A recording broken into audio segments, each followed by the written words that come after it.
Hello again, college football fans. Let's break down another conference, the Big 12. As you all already know, the conference is pretty deep. Of the top 25s that are listed, of course, as you all know, are from the big ESPN round table. You can go to ESPN.com and find that out. So, with that being said, let's break down the conference. Of course, as we all know who's in the conference, there's Baylor, Iowa State, Kansas. 13th ranked Kansas State, 5th ranked Oklahoma, Boomer Sooner baby, 21st ranked OSU, 14th ranked Texas Christian, 22nd ranked Texas Tech, and 11th ranked West Virginia. Now that's a lot of teams in the non-conference that are ranked. That's a lot of teams in conference that are ranked, I should say. A lot of them. Kansas State, Oklahoma State, Texas Christian, Texas, and West Virginia. I think that West Virginia has the best chance at this because of the 6 teams that are ranked, with West Virginia being one of them. So of the 5, the 3 biggest, Kansas State, Oklahoma, and Texas Christian, West Virginia will all play them in Morgantown. Doesn't that sound fun? Where the couches catch on fire and all that happens. So there is that to be said. As far as non-conference tilts that are going to be exciting to watch, there are a couple of them. And I do say a couple of them because if you'll remember, 6 of the 10 teams are ranked. So you're not going to have a lot of non-conference opponents to catch up there that catch your eye.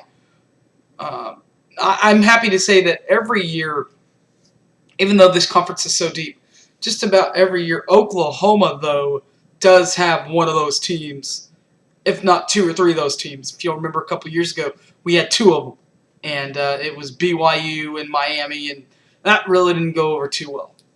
But as far as this year, the second week of the season is where we're going to start, and it'll be a rematch between Iowa State, and they will be hosted by Iowa.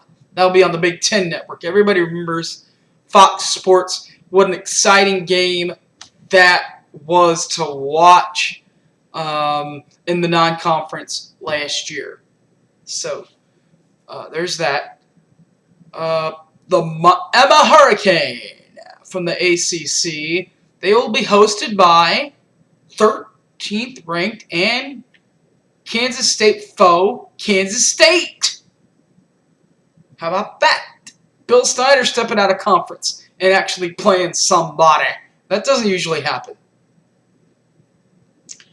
That same week, the 21st ranked Oklahoma State Cowboys.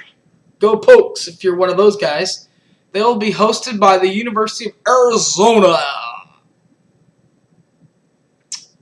Week 3, the eyes of Texas are upon you. And they've decided to finally play a team outside of conference besides the Sisters of the North and Baptist Christians. And that will be at Ole Miss from the SEC. Texas, 22nd ranked Texas at Ole Miss from the SEC, week 3. Week 4, there's 2 of these teams. Of course, it was supposed to be Oklahoma and TCU in the non-conference. That didn't happen. That's now going to be a conference game. So instead, they have Virginia from the ACC at number 14th ranked Texas Christian University.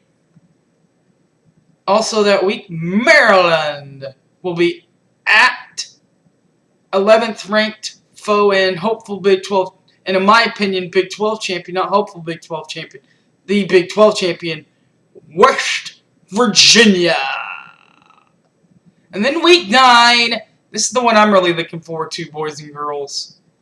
You don't really usually have a non-conference tilt this late in this league, but you do now because the Fighting Irish of Notre Dame will be in Norman at OU that week.